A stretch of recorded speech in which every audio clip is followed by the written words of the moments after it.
Assalamualaikum warahmatullahi wabarakatuh. Shalom. Dengan nama Buddha Adi Budaya, salam kebajikan untuk kita semua.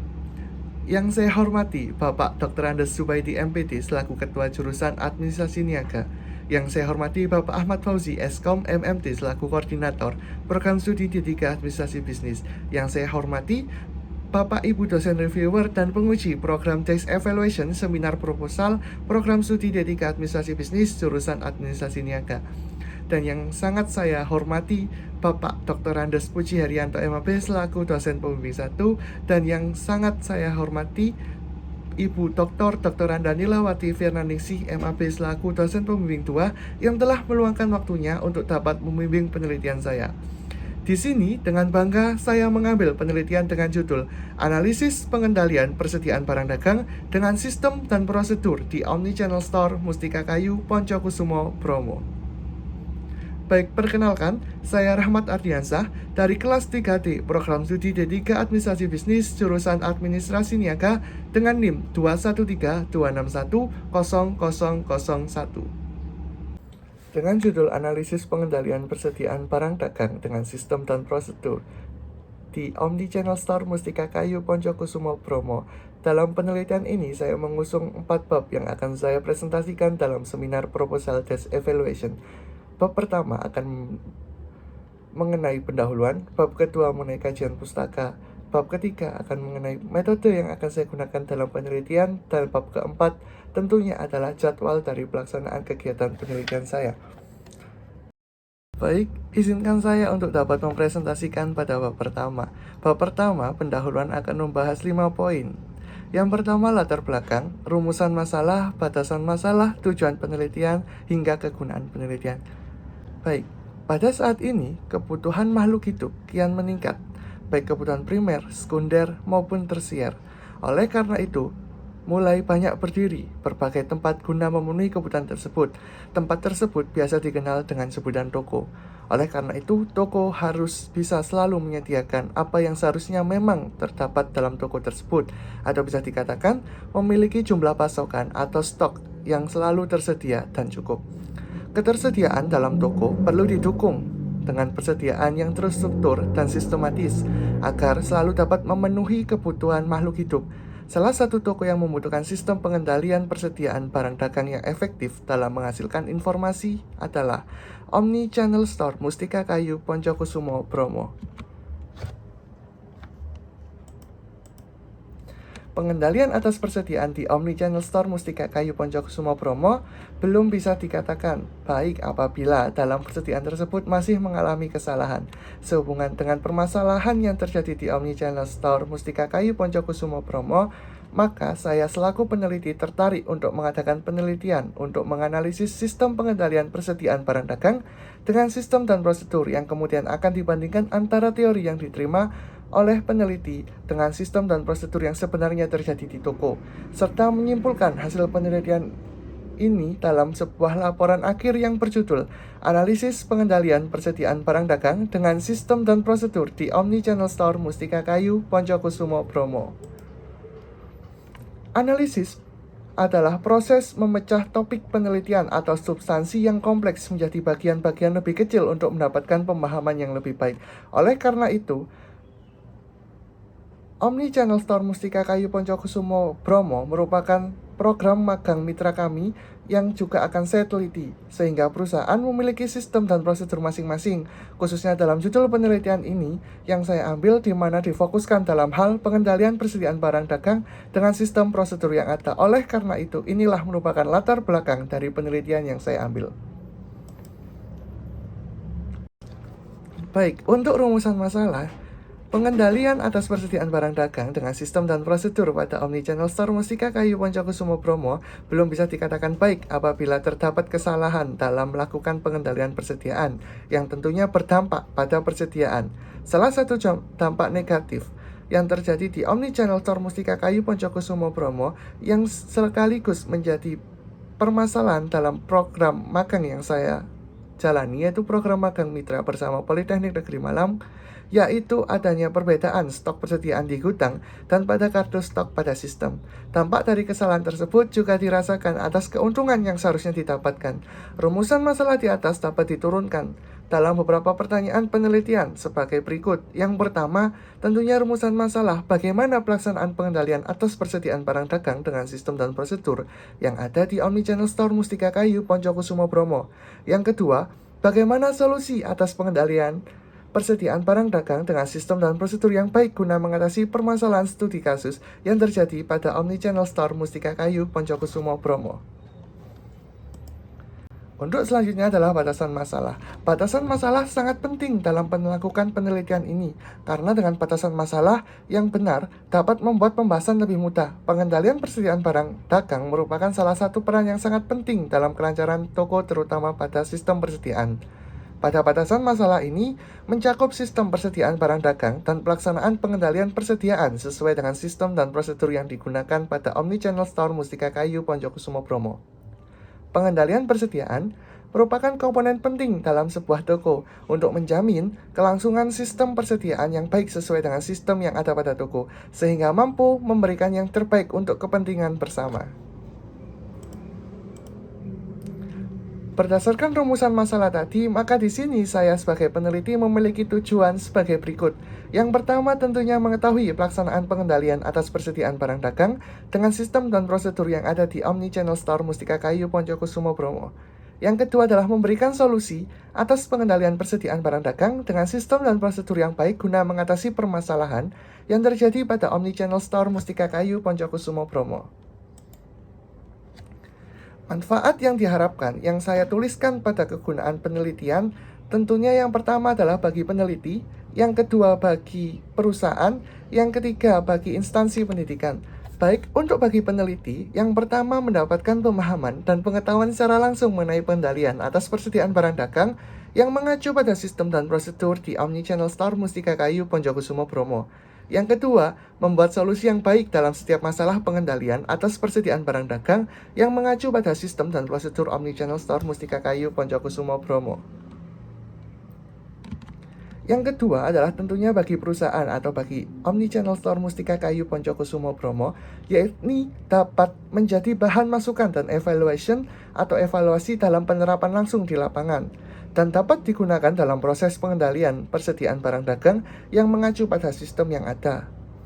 Bagi instansi pendidikan atau bagi Politeknik Negeri Malang, yakni dapat menambah literatur dan pengembangan ilmu terkait pengendalian persediaan barang dagang yang mengacu pada sistem dan prosedur yang ada. Khususnya di sini adalah pada Omnichannel Store Mustika Kayu Poncokusumo Bromo. Baik, selanjutnya Bapak Ibu yang terhormat, izinkan saya untuk dapat memaparkan dari bab 2, yakni tentang kajian pustaka. Untuk kajian pustaka sendiri terdiri dari kajian empiris dan juga kajian teoritis. Baik, izinkan saya untuk dapat memaparkan kajian empiris. Kajian empiris saya terdapat 3 kajian. Yang pertama, penelitian yang dilakukan oleh Halimah dan Amnah tahun 2018 dalam jurnalnya yang berjudul Perencanaan Sistem Informasi Persediaan Barang Dagang pada Toko Multi Mandiri dengan metode FIFO atau First In, First Out, menyatakan bahwa sistem yang tepat dapat mengefisienkan proses penjualan dan pembelian karena dapat mempermudah dalam proses penjualan dan pembelian karena sudah tersusun oleh sistem dan juga dapat mempercepat proses pembuatan laporan penjualan dan stok barang. Kajian empiris yang kedua dikemukakan oleh Tia Makfiroh pada tahun 2022 dalam penelitiannya yang berjudul Sistem Pengendalian Persediaan Stok Barang pada Toko Hafiz menggunakan metode EOQ atau Economic Order Quantity, menyatakan sistem sangat diperlukan dalam mengetahui serta mempermudah pencarian mengenai stok barang yang tersedia. Kemudian kajian empiris pada penelitian ini adalah tergambar pada Fauziah tahun 2021 yang berjudul Analisis Sistem dan Prosedur Persediaan Barang Dagang pada Andesmat Muara Trembesi, mengemukakan bahwa pada saat supplier datang membawa proses order, penerimaan barang memeriksa dan mencocokkan isi proses order dengan faktur yang dibawa oleh supplier. Setelah itu, pengecek mencocokkan antara faktur dan fisik barang. serta membubuhkan stempel, tanggal penerimaan, dan tanda tangan. Dari sumber penelitian kajian empiris ini dapat menjadi bahan acuan saya dalam penelitian yang bertujuan untuk menentukan serta memahami fokus daripada penelitian yang dilakukan ke depannya, dan juga sebagai bahan perbandingan penelitian. Baik, selanjutnya adalah kajian teori. Kajian teori yang paling utama adalah membahas fokusan penelitian ini adalah manajemen. Manajemen sendiri menurut Amirullah tahun 2015 adalah suatu seni ilmu perencanaan, pengorganisasian, penyusunan, pengarahan, dan pengawasan daripada sumber daya manusia untuk mencapai tujuan yang sudah ditetapkan terlebih dahulu atau sebelumnya. Manajemen juga mengatur hal yang dikelola agar tercapai hasil yang memuaskan. Dengan demikian, istilah manajemen mengacu pada upaya-upaya untuk menggerakkan organisasi melalui implementasi fungsi perencanaan, pengorganisasian, pengarahan, dan pengendalian dalam rangka mencapai tujuan organisasi secara efektif dan efisien. Di sini juga saya paparkan mengenai fungsi dan proses manajemen yang dikemukakan oleh Amirullah dalam bukunya tahun 2015. Pada umumnya, manajemen dibagi menjadi beberapa fungsi manajemen, yaitu merencanakan, mengkoordinasikan, mengarahkan, mengawasi, dan pengendalian kegiatan dalam rangka usaha untuk mencapai tujuan yang diinginkan secara efektif dan efisien. Perencanaan sendiri dapat diartikan sebagai suatu proses untuk menentukan tujuan serta sasaran yang ingin dicapai. Pengorganisasian merupakan proses pemberian perintah, pengalokasian sumber daya, serta pengaturan kegiatan secara terkoordinir. Sedangkan pengarahan adalah suatu proses untuk membubuhkan semangat atau motivation pada karyawan agar dapat bekerja keras dan giat serta membimbing mereka dalam melaksanakan rencana untuk mencapai tujuan yang efektif dan efisien. Bagian terakhir dari proses manajemen adalah pengendalian atau controlling. Pengendalian dimaksud untuk melihat apakah kegiatan organisasi sudah sesuai dengan rencana sebelumnya. Oleh karena itu, berdasarkan teori tersebut, fungsi dan proses utama manajemen adalah perencanaan, pengorganisasian, pengarahan, dan juga pengendalian. Di sini kajian teori yang saya muat yang kedua adalah tentang pengendalian, di mana pengendalian yang telah saya sampaikan sebelumnya adalah suatu fungsi ataupun proses manajemen. Pengendalian menurut Stauder-Framer pada buku Amirullah tahun 2012 mendefinisikan bahwasanya pengendalian manajemen sebagai suatu proses untuk memastikan bahwasanya aktivitas sebenarnya sesuai dengan aktivitas yang direncanakan. Dikatakannya pengendalian membantu manajer untuk mengkoordinir keefektifan dan aktivitas perencanaan, pengorganisasian, dan kepemimpinan mereka. Sedangkan bagian terpenting dari proses pengendalian itu sendiri adalah mengambil tindakan yang korektif yang diperlukan untuk perusahaan. Fungsi pengendalian juga dikemukakan oleh Maringan dalam bukunya tahun 2003, tugas dan fungsi dari pengendalian atau pengawasan yaitu 1. Mempertebal rasa dan tanggung jawab terhadap pejabat yang diserahi tugas dan wewenang dalam melaksanakan pekerjaan. Yang kedua, mendidik para pejabat agar mereka melaksanakan pekerjaan sesuai dengan prosedur dan sistem yang telah ditentukan. Yang ketiga adalah untuk mencegah terjadinya penyimpangan, penyelewangan, kelalaian, dan kelemahan yang terjadi dan merugikan dari perusahaan. Yang keempat, untuk memperbaiki kesalahan dan penyelewangan agar pelaksanaan pekerjaan tidak mengalami hambatan dan pemborosan. Selanjutnya adalah persediaan barang dagang. Menurut Irham dalam bukunya tahun 2012, persediaan adalah kemampuan suatu perusahaan dalam mengatur dan mengelola setiap kebutuhan baik barang mentah, barang setengah jadi, dan barang jadi agar selalu tersedia baik dalam kondisi pasar yang stabil maupun berfluktuasi. Sedangkan menurut Edi Herianto 2007, sistem pengendalian persediaan barang dagang adalah serangkaian kebijakan pengendalian dalam memenuhi tingkat persediaan yang harus dijaga. Kapan pesanan harus menambah persediaan, kapan pesanan harus mengurangi, harus dilakukan, dan beberapa besar pesanan yang harus diadakan. Sistem ini menentukan dan menjamin tersedianya persediaan yang tepat dalam kuantitas dan waktu yang tepat. Fungsi persediaan barang dagang dikemukakan oleh Heiser dan Render dalam bukunya yang terbit tahun 2015. Persediaan dapat memiliki berbagai fungsi yang menambah fleksibilitas operasi perusahaan. Keempat fungsi persediaan barang dagang adalah sebagai berikut. 1. Untuk memberikan pilihan barang agar dapat memenuhi permintaan pelanggan yang diantisipasi dan memisahkan perusahaan dari fluktuasi permintaan. Persediaan seperti ini digunakan secara umum pada perusahaan retail, khususnya dalam penelitian ini adalah Omnichannel Store, Mustika Kayu, Poncokusumo, Bromo. Yang kedua adalah untuk memisahkan beberapa tahapan dari proses produksi. Contohnya, jika persediaan sebuah perusahaan berfluktuasi, persediaan tambahan mungkin diperlukan agar bisa memisahkan proses produksi dari pemasok. Yang ketiga adalah untuk mengambil keuntungan dari potongan jumlah karena pembelian dalam jumlah besar dapat menurunkan biaya pengiriman barang. Yang keempat dan terakhir adalah untuk menghindari inflasi dan kenaikan harga. Dengan di sini dapat disimpulkan berdasarkan pendapat tersebut bahwasanya fungsi pengendalian barang dagang adalah guna menjaga ketersediaan dan kestabilan barang dagang.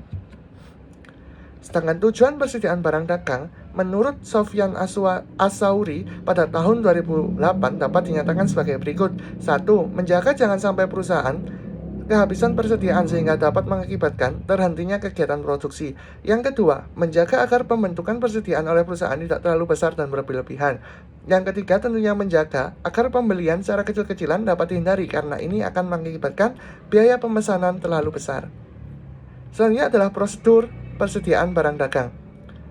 Menurut Mulyadi tahun 2013 berpendapat bahwa sistem adalah suatu proses jaringan prosedur yang dibuat menurut pola yang terpadu untuk melaksanakan kegiatan pokok perusahaan. Sedangkan menurut Ira Krisyanti 2011 menyatakan bahwa prosedur adalah tata cara kerja, yaitu rangkaian tindakan, langkah atau perbuatan yang harus dilakukan oleh perusahaan dan merupakan cara yang tetap untuk dapat mencapai tahap tertentu dalam mencapai tujuan akhir. Sistem dan prosedur persediaan barang dagang dimuat oleh Mulyadi tahun 2016 dalam melaksanakan kegiatan persediaan barang dagang, prosedur penerimaan barang dagang dari bagian produksi, prosedur penyimpanan, hingga prosedur pengeluaran barang dagang adalah sebagai berikut. Berikut ini adalah sistem dan prosedur persediaan barang dagang yang dimuat dari Mulyadi tahun 2016. Yang pertama tentunya sistem dan prosedur penerimaan barang dagang. Yang pertama, bagian gudang menerima tembusan dari surat order pembelian dari bagian pembelian.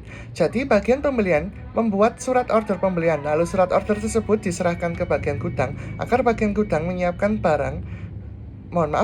tempat untuk barang-barang nantinya. Sudah terlampir pada gambar 2.1 yakni surat order pembelian yang bersumber dari Mulyadi 2018. Kemudian yang kedua adalah bagian gudang. Bagian gudang menerima barang-barang beserta tembusan laporan penerimaan barang dari bagian penerimaan. Termuat pada gambar 2.2 yakni laporan penerimaan barang. Yang ketiga lalu dilakukan pemeriksaan atau pencocokan antara laporan penerimaan barang dengan data surat order pembelian. Jadi barang yang diterima harus sama jumlahnya dengan dalam barang yang tercatat di surat order. Yang keempat adalah mencatat barang yang diterima dalam kartu gudang yang bersangkutan. Terlampir pada gambar 2.3 yakni kartu persediaan yang bersumber dari Mulyadi tahun 2001. Yang kelima, setelah semua selesai, barang tersebut harus disimpan dan diamankan dengan baik. Setelah itu adalah sistem dan prosedur penyimpanan barang dagang. Yang pertama adalah penerimaan barang dilakukan oleh fungsi penerimaan. Yang kedua, barang yang telah diterima oleh fungsi penerimaan harus sesuai dengan surat order pembelian. Yang ketiga adalah adanya penerimaan barang sebagai bukti telah diterima fungsi penerimaan. Yang keempat adalah laporan penerimaan didistribusikan kepada bagian pembelian, bagian gudang, dan bagian akuntansi. Yang ketiga adalah sistem dan prosedur pengeluaran barang dagang. Yang pertama, bagian gudang menerima faktur penjualan tunai dari bagian penjualan. Terlampir pada gambar 2.4 yakni faktur penjualan tunai yang bersumber dari Mulyadi tahun 2016. Yang ketiga, menyiapkan barang yang diminta untuk dikeluarkan atau yang tercantum dalam faktur penjualan atau surat order pengiriman.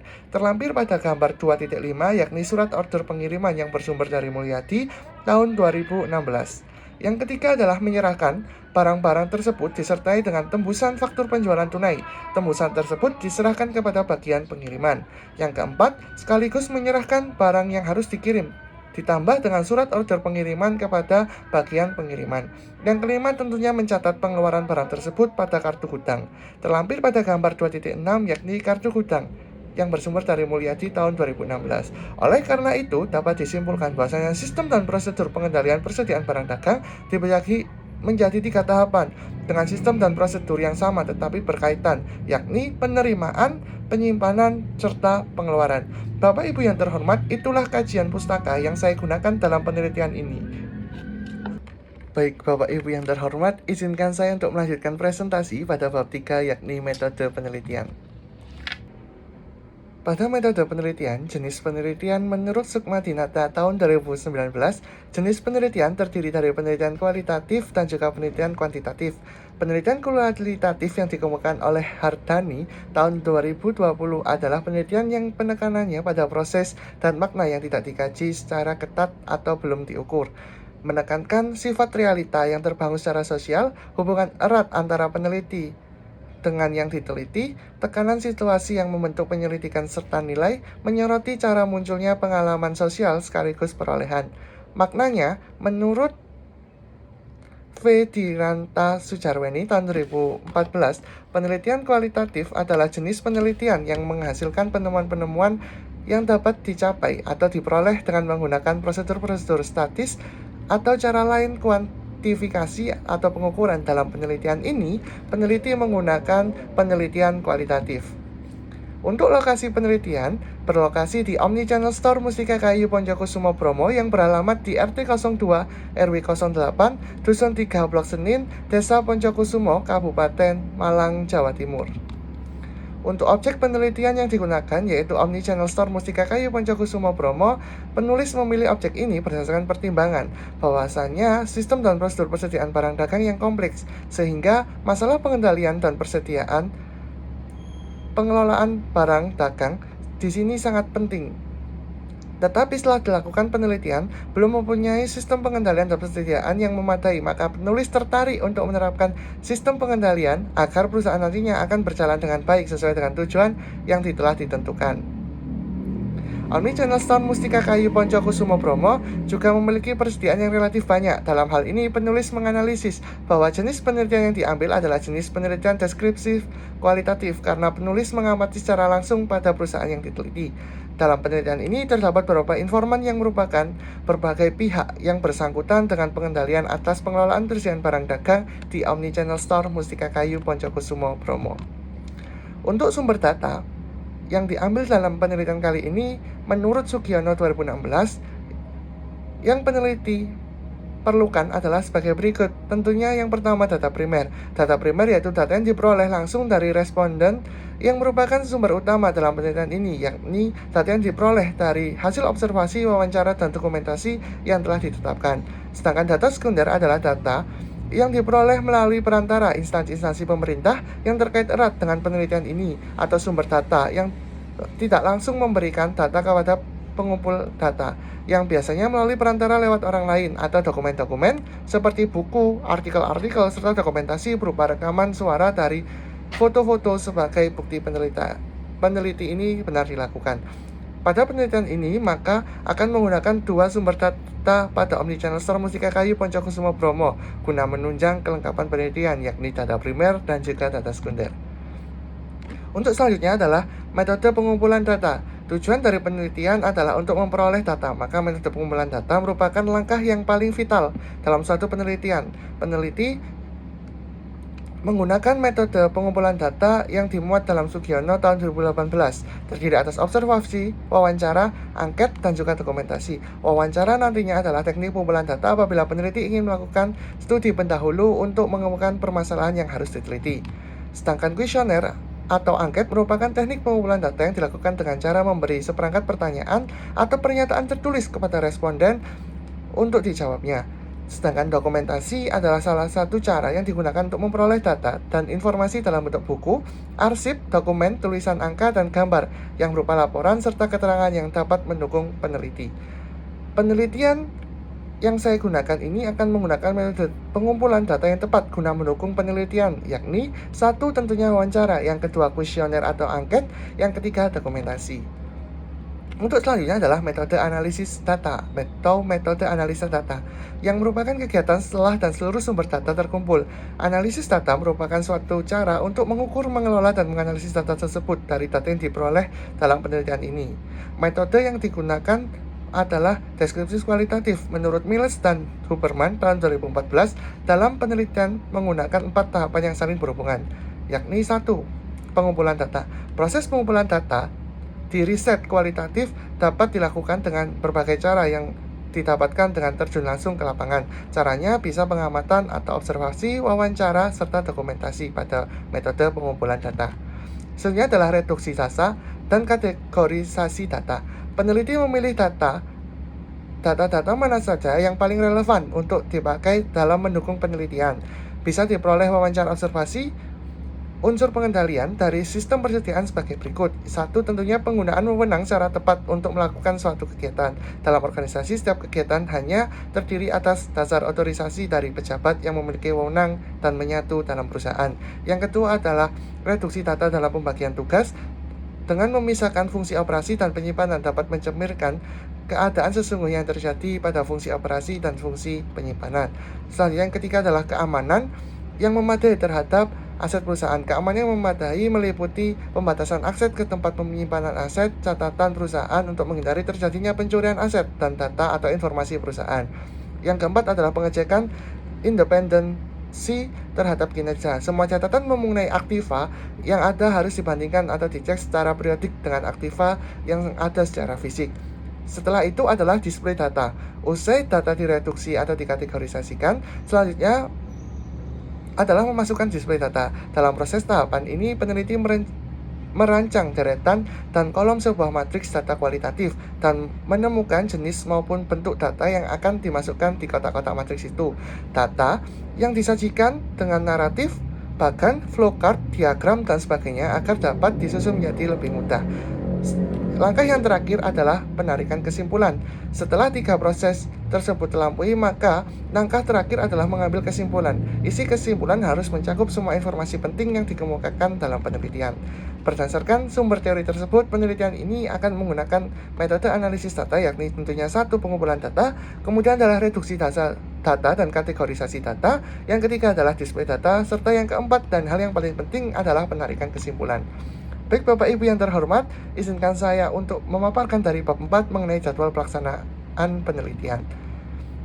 Di sini ada 5, yakni penyusunan laporan akhir, yang kedua adalah pengumpulan data, yang ketiga adalah reduksi data, yang keempat adalah penarikan kesimpulan, dan yang kelima adalah penyusunan laporan akhir. Untuk penyusunan proposal laporan akhir, yakni saya lakukan mulai dari bulan November hingga Desember.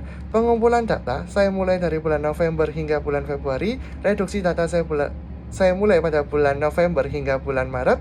Untuk penarikan kesimpulan saya lakukan di bulan November hingga April, sehingga terdapat kesimpulan yang akhir. Untuk penyusunan laporan akhir saya susun mulai bulan Februari hingga nantinya pada bulan Juni. Baik Bapak Ibu, izinkan saya untuk dapat memaparkan daftar pustaka atau kajian literatur yang saya gunakan. Di sini ada beberapa kajian literatur, mulai dari Amirullah tahun 2015 mengenai pengantar manajemen, kemudian Dewi Ira Kristiani mengenai pengantar ilmu administrasi, kemudian adalah jurnal dari Citra Ekonomi yang berjudul Analisis Sistem dan Prosedur Persediaan Barang Dagang pada Andesmat Muara Trembesi. Kemudian adalah Halimah dan Amah 2018, Perencanaan Sistem Informasi Persediaan Barang pada Toko Multi dengan metode FIFO. Yang kemudian adalah Hardani tahun 2020 adalah metode penelitian kualitatif dan kuantitatif. Kemudian adalah Heiser tahun 2016 manajemen operasi, Herianto tahun 2007 manajemen operasi. Kemudian adalah kajian yang saya gunakan atau daftar pustaka adalah Mills pada tahun 2014 adalah Qualitative Data Analysis, A Method Source Books, edisi ketiga. Kemudian ada Mulyadi 2001, Sistem Akuntansi, Mulyadi 2016, Sistem Akuntansi, Simbolon Maringan Masri 2004, Dasar-dasar Administrasi dan Manajemen, Sugiono 2016, Metode Penelitian Kuantitatif dan Kualitatif, dan RG. Sugiono 2018, Metode Penelitian Kuantitatif, Kualitatif, dan RD, Sugiono 2018 adalah metode penelitian kombinasi atau mixed methods. Kemudian adalah Sujarweni Wiratna 2014, metode penelitian. Sukma Dinata 2019, metode penelitian pendidikan. Kemudian yang terakhir adalah Tia Makfiroh 2022, sistem pengendalian persediaan stok barang pada toko Hafiz menggunakan metode EOQ, Economy Order Quantity, pada Journal of Student Research in Computer Science GSRGS. Baik Bapak Ibu yang terhormat, inilah presentasi pada program Text Evaluation Seminar Proposal Program Studi D3 Administrasi Bisnis Jurusan Administrasi Niaga. Atas kurang lebihnya mohon maaf. Saya sampaikan banyak terima kasih kepada Bapak Ibu penguji serta reviewer, serta banyak ucapan terima kasih kepada dosen pembimbing 1 Bapak Puji dan dosen pembimbingan 2 Ibu Nila. Sekian dari saya, kurang lebihnya mohon maaf. Selamat siang. Wassalamualaikum warahmatullahi wabarakatuh.